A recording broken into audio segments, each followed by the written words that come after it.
Hello दोस्तों, कैसे हैं सब। मैं हिमांशु स्वागत करता हूं आप सबका आपके अपने चैनल कॉमिक वर्ल्ड पर। तो चलिए दोस्तों, शुरू करते हैं बाकेलाल सीरीज की कॉमिक बाकेलाल और भूतों की टोली का दूसरा और अंतिम भाग। बाकेलाल, महाराज को यहाँ पहुंचने में कुछ समय तो लगेगा ही। आओ, तब तक मैं नगर से अपने लिए जूतियां खरीद लूं। हाँ हाँ, आओ बाकेलाल, मगर शीघ्र ही लौट जाओ बाकेलाल, मगर शीघ्र ही लौटना।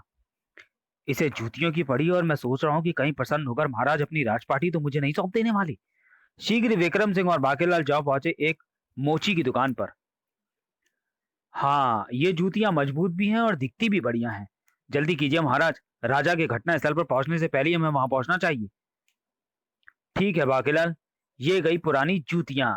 लेकिन बाहरी किस्मत, उसी समय उधर से गुजर रही थी राजा अप्रसन्न सिंह की सवारी।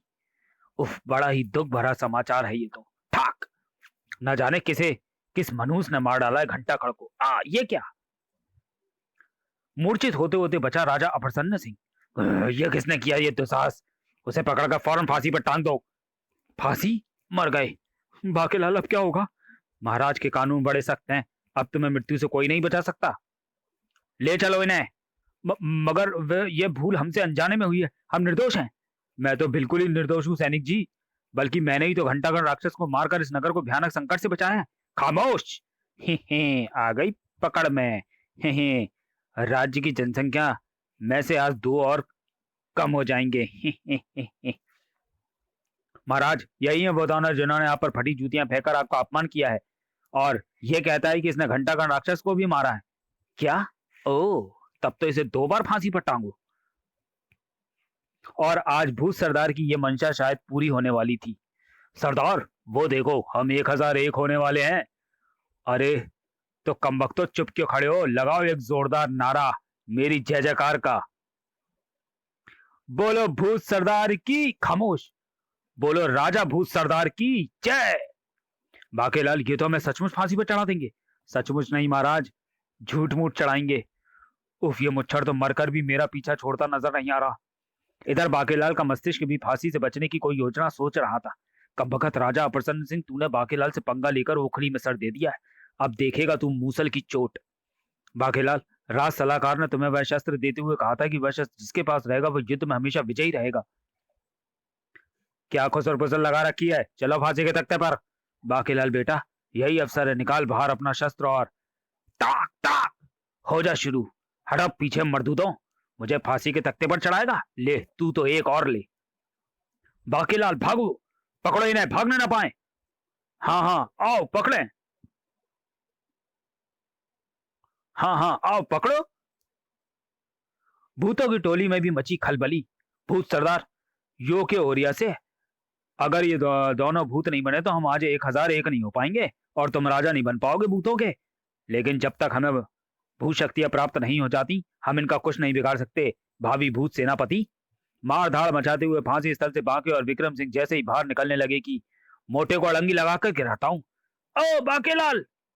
ओह, मोटे को उठाने के चक्कर में रहा तो मेरी गर्दन भी नाप देंगे ये सैनिक। इसलिए मुझे यहाँ रुकने की चेष्टा नहीं करनी चाहिए। ओह, वह घोड़ा भागने में मेरी मदद कर सकता है। चल मेरे प्यारे घोड़े, दिखा दे आज बाकेलाल को अपनी हवा जैसी चाल। ये बात, बहुत दिनों बाद कोई कतरदान मेरी पीठ पर सवार हुआ है। तू घबरा मत बाकेलाल, तू भी सिकंडी, मैं भी सिकंडी। सिकंडी सिकंडी दोस्त, अब देख मेरी चाल ही। शाबाश, पहुंचा दे मुझे किसी सुरक्षित जगह पर, और तेज और तेज। ऐसी सुरक्षित जगह पहुंचाऊंगा जहां कोई सैनिक मेरी कद्रदान तक ना पहुंच पाएगा। मेरे शेर। शेर ही दहाड़। वाह, सवार हो तो ऐसा। महल के सैनिक तो मुझे निकम्मा, मरियल और बूढ़ा कहते थे, कहते ना थकते थे।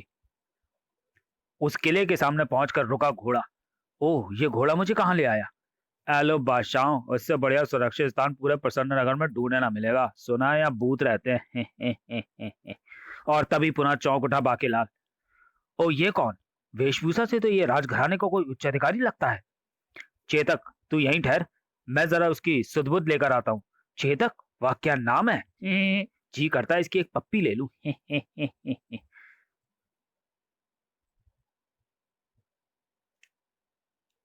और उधर उस गुप्त तहखाने में। आइए आइए महामंत्री जी, मैं कामयाब हो गया। ओह, क्या सच वैदराज। हाँ वो देखिए। अरे ये गाजर हवा में कैसे उड़ रही है? ये गाजर हवा में नहीं उड़ रही महामंत्री जी, बल्कि इसे एक खरगोश खा रहा है। और इस खरगोश ने पी हुई है मेरी चमत्कारी दवा, गायब चिंया। क्या? ओ, ये दवा गायब घुइयां तो बड़ी चमत्कारी सिद्ध होगी। अब मुझे प्रसन्न नगर का राजा बनने से कोई नहीं रोक सकता। और मुझे आपका विशेष सलाहकार। ओह, तो ये महामंत्री राजा बनने के चक्कर में है। लाओ वैदराज, वह दवा गायब घुइयां मुझे दो, जिसे पीकर मैं अदृश्य हो जाऊंगा। अभी नहीं, अभी तो मैंने जितनी दवाई बनाई थी वह सारी इस खरगोश को पिला दी, किंतु कल इसी समय हम दोनों ही ये दवा पियेंगे। ठीक है, मैं कल इसी समय यहाँ पर आऊंगा। बेटे महामंत्री, वह दवा तो अब पिएगा बांके लाल। और फिर उसी रात्रि ये बराली मैंने और गायब घुइयां दवा। अगर महामंत्री मेरा बचपन का मित्र ना होता तो यह दवा मैं स्वयं पीता।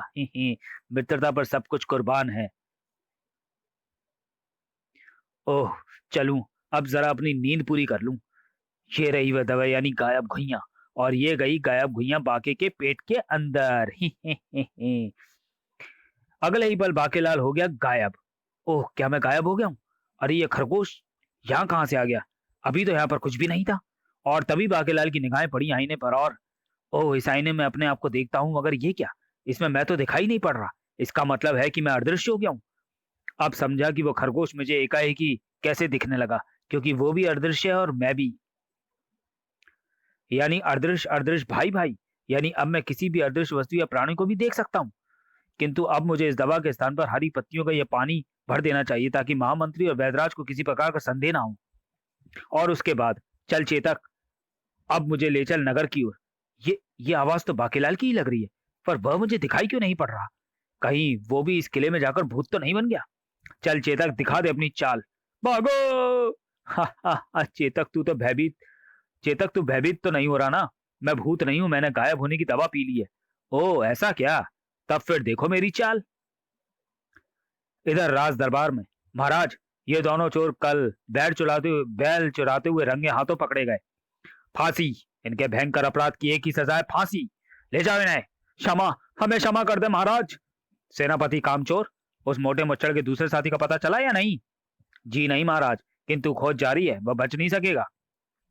ठीक है, जैसे ही वह पकड़ा जाए दोनों को एक साथ फांसी पर चढ़ा दूं। और इधर फांसी स्थल पर, याहू! भूत सरदार, दो भूत और आ गए हमारी टोली में।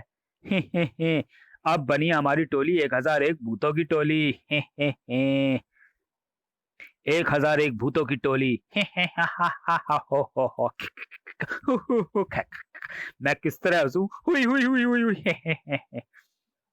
खामोश, आज से हम मामूली भूत नहीं है, अब हमें भी प्राप्त हो चुकी हैं भूत शक्तियां। ई, मुझे धक्का किसने दिया? भूत! चलो आज हम बोलेंगे महल पर धावा, और बनेंगे प्रसन्न नगर के राजा, और छकाएंगे अप्रसन्न सिंह को मजा। अप्रसन्न सिंह मुर्दाबाद, राजा भूत सरदार जिंदाबाद। उधर किले के तहखाने में, हा हा हा हा, गायब घुइयां पीकर हम हो जाएंगे गायब। ये क्या वैदराज, हम गायब तो हुए ही नहीं, तुम तो मुझे पूर्ववत दिखाई पड़ रहे हो। हाँ, अदृश्य होने के बाद भी हम तो एक दूसरे को देख सकते हैं, किंतु कोई हमें नहीं देख सकता। तब फिर चलो, मैं आज ही अप्रसन्न सिंह का काम तमाम करके राजा बन जाना चाहता हूँ।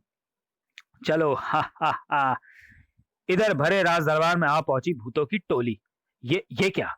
ये एकाएक सिंहासन हवा में कैसे उड़ने लगा? हा हा हा, राजा प्रसन्न सिंह, अब तेरे राजसी सुख के दिन लद गए। हम हैं भूत और तुझसे बदला लेने आए हैं।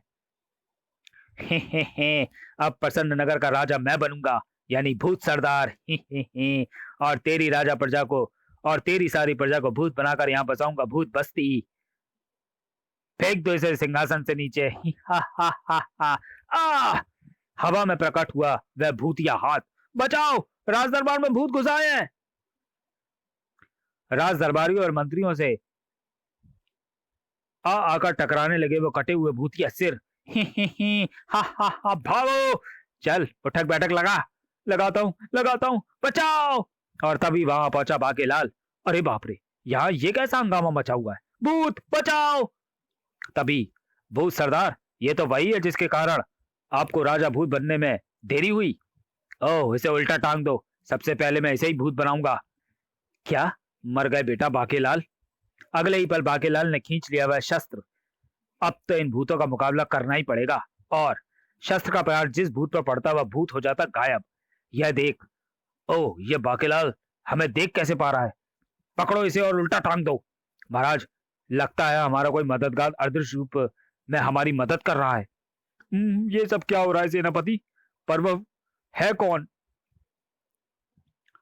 ले मर। बाकेलाल को उल्टा टांगेगा और ले।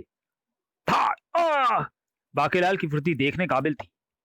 ओह, अगर मैंने वह दवा ना पी होती तो भूत मुझे कभी दिखाई ना पड़ते। था था। और अंत में बचा केवल भूत सरदार। भूत सरदार, बोल, तुझे मार दिया जाए या छोड़ दिया जाए? नहीं, तुम बड़े भूत हो, मैं तो छोटा भूत हूं। मैं तुम्हारा गुलाम, छोड़ दिया जाए मुझे। किंतु बाकेलाल ने उसे भी बख्शा नहीं। तुझे जिंदा छोड़कर मुसीबत मोल लेनी है क्या मुझे? था। आ! और तभी, अरे ये तो वही है जिसकी खोज में हमारे सैनिक नगर का चप्पा चप्पा छान रहे हैं महाराज। बाकेलाल, ओह, तो ये है हमारा मददगार और हम इसे फांसी पर टांग रहे थे। पर मैं इन्हें दिखाई कैसे पड़ने लगा? उफ, इसका मतलब दवा का असर खत्म हो गया। हमें क्षमा कर दो बाकेलाल, हम तुम्हारे साथी को भी मुक्त कर देंगे और कभी किसी को फांसी का दंड ना देंगे।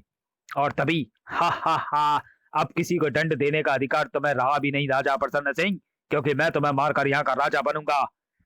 इसे जल्दी से खत्म कर दो मित्र। लेकिन इससे पहले कि महामंत्री राजा पर वार करता, कई भाले हाथ हंसे उसके और वैदराज के जिस्म में। खच खच। आई! ये क्या वैदराज, तुम तो कहते थे कि वह दवा पीकर अमरदृश हो चुके हैं। तुमने तो मरवा डाला मुझे, मगर दवा तो असली थी। और तब बेचारे बाकेलाल को कहना ही पड़ा, वह दवा मैंने पीकर उसमें हरी पत्तियों का पानी भर दिया था, क्योंकि मुझे तुम्हारी सारी योजना का पता चल गया था। क्या? इसी के साथ महामंत्री और वैदराज के प्राण पखेरु उड़ गए और बाकी के हाथ से अस्थि शस्त्र भी गायब हो गया। और अंत में, बोलो बाकेलाल की जय। मेरे प्यारे बाकेलाल, आखिर एक बार फिर तुम्हारे कारण मेरे प्राण बच गए। इसमें इससे अच्छी तो घोड़े की पुच्ची थी।